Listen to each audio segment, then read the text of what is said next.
도토리를 삼킨 아기 병아리처럼 이제 죽어가는 인간을 다시 살리시기 위해서 하나님께서 유일한 방법을 주셨다 그랬죠. 영적 생명을 회복할 수 있는 유일한 길, 그것은 하나님 앞에 단을 쌓고 제사를 드리는 길이라, 이렇게 첫 번째 시간에 말씀드렸습니다. 자, 그러면 두 번째, 이 자유를 지키기 위해서, 영적 생명을 회복하기 위해서 하나님이 하신 일이 무엇인지를 한번 생각해 보시길 바랍니다. 그래서 제가 이렇게 제목을 붙였습니다. 두 번째, 자유를 지킬 수 있도록 나라를 만들어라. 자유를 지킬 수 있도록 나라를 만들어라. 여러분, 우리 인간은 연약한 존재죠. 아주 깨지기 쉬운 질그릇 같은 존재다라고 성경 우리에게 말씀하고 있습니다. 이것이 창세기 4장 26절에 있는 인간은 에노스라라는 말씀입니다. 아담과 하와가 에덴 동산에서 쫓겨난 이후로, 추방된 이후로 가인이 아벨을 죽임으로 말미암아 세상은 죄악 세상으로 변하고 말았죠. 그 죄악으로 변한 세상을 하나님은 다시 살리기 위해서 노아를 통해서 노아의 방주를 만들고 이 세상을 심판하기 위해서 대홍수를 주셨죠. 그리고 나서 노아 이후에 사람들이 다시 하나님께로 돌아오리라고 생각하셨지만, 인간은 그 반대로 연약한 인간의 존재들이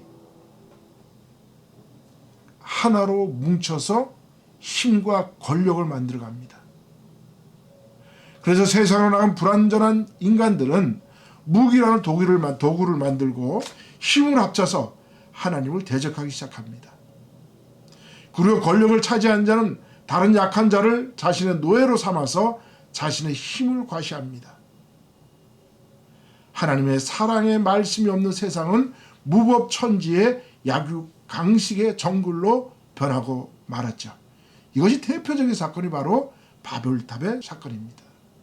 노아가 아무리 믿음이 좋다 할지라도 노아 혼자서 믿음을 지키기는 불가능합니다. 그래서 노아 이후에 다시 세상은 죄악의 무법천지로 변하고 말죠. 하나님은 그 노아를 통해서 노아 개인적으로 절대로 신앙을 지킬 수 없다는 사실을 아시고서 하나님이 하신 일이 그때부터 나라를 만들어 개인의 자유를 지키게 하는 방법을 하나님께서 택하십니다. 그래서 하나님은 국가를 만들어서 개인의 자유를 지키게 하는 그런 방법을 택하시고, 그것을 위해서 하나님은 아브라함을 불러내십니다. 그게 바로 창세기 12장에 있는 아브라함의 소명의 이야기죠. 자, 그렇습니다. 국가라는 것은 국가가 있음으로 개인이 있는 것이 아니라 개인의 자유의 정신을 지키기 위해서 국가라는 존재가 필요하다는 거죠. 그래서 하나님이 이스라엘이라는 국가를 만드는 그 방식이나 이스라엘을 만드는 방법이 세상 국가들이 세워지는 것하고는 아주 다릅니다. 그래서 이스라엘의 국가가 세워지는 특별한 방법을 제가 그 동영상으로 전에 만들어 올린 적이 있는데요. 그것을 참조해 주시고요. 자, 어쨌든 국가가 만들어지기 위해서는 필요한 것이 무엇입니까? 그것은 민족과 영토가 있어야 한다는 거죠. 그래서 이를 위해서 믿음으로 사는 한 사람을 불러내는데, 그 사람이 바로 누구냐? 아브라함이죠. 그래서 그 아브라함을 통해서 민족을 만들어내십니다. 그래서 창세기 12장에 하나님께서 갈대아 우르에 있는 아브라함을 하란으로 부르고, 다시 하란에서 하나님이 그가 갈 바를 알지 못할 때에 하나님이 지시하는 땅으로 가게 하십니다. 그리고 그의 약속하시죠. 내가 너로 큰 민족을 이루고 밤하늘의 별들같이 바닷가 모래알처럼 내 후손을 창대케 하리라 라고 약속을 해주십니다. 자, 그래서 결국은 하나님께서 나라를 만드시기 위해서 아브라함을 불러서 혈연 공동체, 민족 공동체를 만들어 주십니다. 그리고 하나님께서 믿음의 조상이라고 이야기할 때 아브라함과 이삭과 야곱을 이야기합니다. 그런데 아브라함과 야곱에 대해서는 성경이 그래도 제법 한 몇 장씩을 할애를 해요. 그런데 이삭에 대해서는 딱 26장 한 장만 나옵니다. 뭐 25장과 27장에 조금 나오는 것은 다른 것에 곁들여져 있기 때문에 이삭만 전적으로 조명해주는 성경은 창세기 26장밖에 없습니다. 그래서 왜 하나님은 아브라함과 이삭과 야곱을 이스라엘 민족의 믿음의 조상이라고 말하는 것을 우리가 이 나라를 이루기 위한 하나님의 계획을 알지 못하면 이해하기가 쉽지가 않습니다. 아까도 말씀드린 것처럼 아브라함을 불러서 하나님은 히브리 민족을 만들어내시죠. 그 히브리 민족을 통해서 하나님은 민족 공동체를 만들어냈습니다. 그래서 이스라엘 백성들을 우리가 히브리 민족이다 그러죠. 그 다음에 이삭은 무엇을 사명으로 받았냐? 창세기 정확하게 나옵니다. 창세기 26장 3절과 4절에 보면 하나님이 이삭에게 이렇게 약속해 주십니다. 네가 이 땅에 유하면 내가 너와 함께 있어 내게 복을 주고 내가 이 모든 땅을 너와 내 자손에게 주리라. 내가 내 아비 아브라함에게 맹세한 것을 이루어 내 자손을 하늘의 별과 같이 번성케 하며 이 모든 땅을 내 자손에게 주리니 내 자손을 인하여 천하 만민이 복을 받으리라. 저는 그래서 이삭이 대체 무슨 역할인가 제가 깊이 묵상해 보니까 여기에 해답이 있었어요. 하나님은 이삭을 통해서 가나안 땅에 테리토리 마킹을 하고 계신다.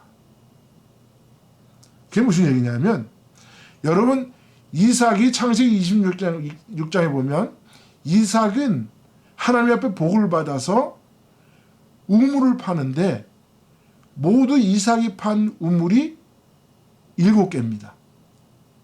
왜 7개냐 하면 원래는 이삭이 판 우물이 6개인데요. 아브라함이 팠던 우물을 블레셋 사람들이 막아버렸는데 그것을 다시 팠어요. 그래서 모두 7개의 우물을 팠습니다. 그 당시 중동 지방에서 우물을 판다라는 것은 그 땅의 주인인 것을 의미합니다. 그 땅의 소유권을 의미하고 있습니다. 그래서 이삭이 가나안 땅에 들어가서 하나님이 약속한 그 땅에다 우물을 7개를 팠다라는 얘기는 결국 그 가나안 땅은 하나님이 앞으로 올 이스라엘 민족에게 영토로 허락해 주시겠다는 의미입니다. 그래서 거기에 그 표시로 이삭이 우물을 7개를 파게 하신 거예요. 그 다음에 창세기 28장부터 야곱의 이야기 나오는데 우리가 잘 아는 것처럼 야곱이 루스 땅에서 하나님 앞에 서원을 하고 그 땅에 단을 쌈으로 말미암아 베델 서원을 이제 하게 되죠. 그리고 그 베델 서원을 다 이루었을 때 하나님은 야곱의 이름을 이스라엘이라 불렀다. 제가 저번에 동영상에 올린 것에 이렇게 말씀을 드렸죠. 그러면 하나님은 아브라함을 통해서 히브리 민족을 만들어냈는데 아무리 나라가 있어도 그 백성들이 자기 멋대로 아무 종교나 가지고 살아가면 하나님의 자유를 생명을 회복시킬 수가 없어요. 아무리 민족이 많다 할지라도 그 민족은 아무 의미가 없는 거죠. 그러니까 하나님께서 이삭을 통해서 땅을 준비해 주셨다면 야곱을 통해서는 무엇을 하셨느냐? 히브리 민족을 이스라엘 민족 공동체로 만들어내신 겁니다. 중요한 사실인 거죠. 아브라함을 통해서는 히브리 민족을 만들어내시고 이삭을 통해서는 가나안 땅을 준비하시고 야곱을 통해서 히브리 민족을 이스라엘의 신앙 공동체로 만들어내시는 것이 하나님이 바로 나라를 만들기 위한 계획과 준비라는 사실인 것입니다. 그래서 이제 하나님께서는 이 약속의 땅 가나안 땅을 이제 믿음으로 채워야 하시죠. 그래서 하나님은 아브라함을 택해서 민족 공동체를 만드셨지만 약속의 땅을 채울 후손 민족 공동체에서 신앙 공동체로 만들기 위해서 야곱을 이스라엘로 만드는 것입니다. 그래서 그들을 통해서 결국은 이스라엘이라는 나라를 하나님께서 만들게 하시는 거죠. 자, 그 다음에 세 번째 하나님의 이제 계획이 실천되시는데요. 자, 첫 번째, 먼저 사람을 살릴 영적 생명의 길을 열어라. 두 번째, 자유를 지킬 수 있도록 나라를 만들어라. 세 번째, 이스라엘 백성을 신앙 공동체로 만들기 위해서 훈련을 시켜야 한다는 겁니다. 아주 중요한 사실인 거죠.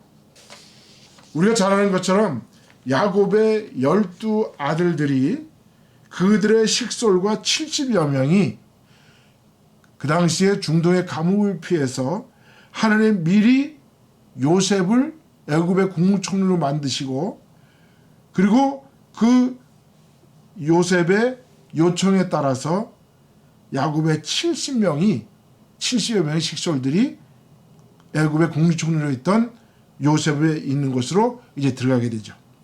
그들이 감옥을 피해서 애굽으로 피신하지만 400년을 애굽에서 살다 보니까 차츰 언약 백성들이 애굽화 되어가고 요셉을 알지 못하는 애굽 왕들이 세워지자 그 왕들은 혹시라도 이스라엘 백성들의 숫자가 많아져서 나중에 자신들을 배신할까 봐 두려워한 바로 왕이 이스라엘 백성을 애굽의 노예로 삼고 말죠.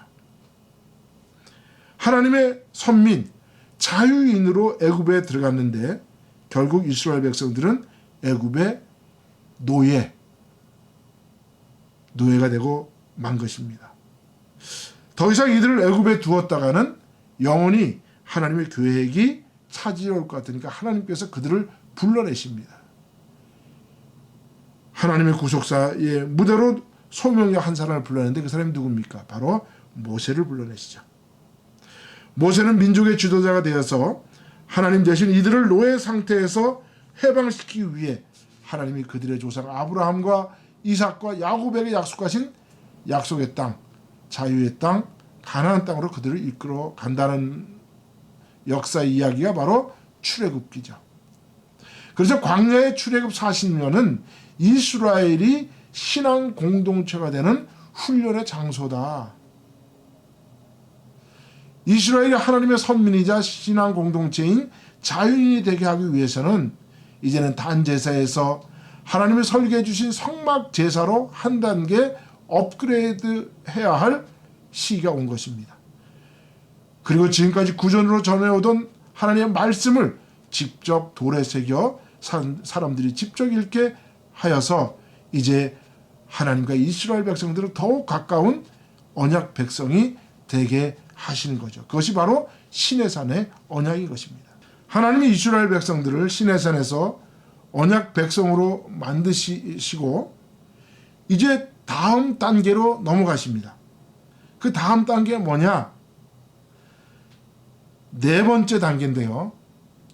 말씀으로 오실 예수 그리스도를 예표하는 성막을 짓고 중보자 제사장을 세우라는 계획입니다. 성막을 짓고 중보자 제사장을 세우라. 아담이 범죄한 후 유일하게 하나님을 만나게 하신 방법이 단을 쌓아서 제사를 드리는 것인데, 이 제사는 앞으로 오실 메시아가 드릴 대제사를 예표하는 것입니다. 그래서 이를 위해서 하나님은 모세를 세워서 아론이 속한 지파 레위 지파로 제사장 지파를 삼고 아론의 후손들로 제사를 집전하는 제사장으로 삼게 하시죠. 그래서 성막은 이스라엘 신앙의 근원이요, 제사장들이 성막을 메고 앞으로 나가면 백성들이 각 지파로 나눠서 대형을 만들어 전진하게 함으로 하나님의 말씀을 쫓아 사는 백성을 몸소 겪게 훈련시키십니다.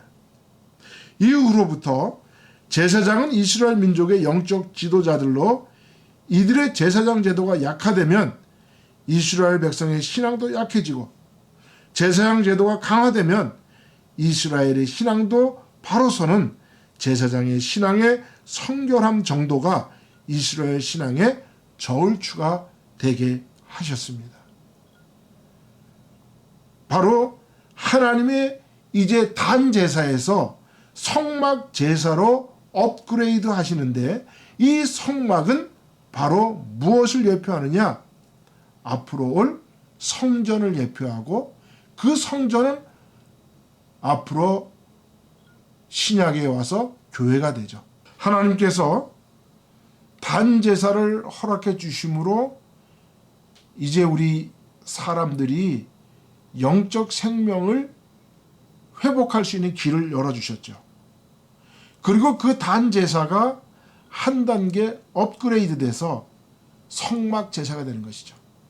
그래서 이 성막은 앞으로 세워질 성전을 예표하는 것이고, 그 성전은 신약에 와서는 교회가 되시죠. 그 교회는 바로 예수님께서 머리가 되신 것입니다.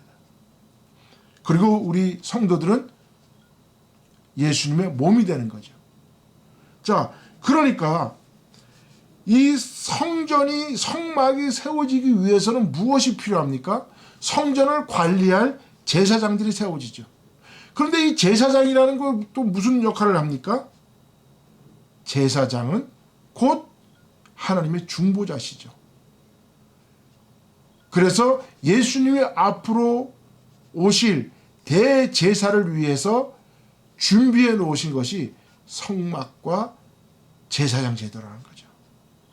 이것이 하나님께서 네 번째로 인간의 자유를 회복시키기 위해서 세우신 계획이신 것입니다.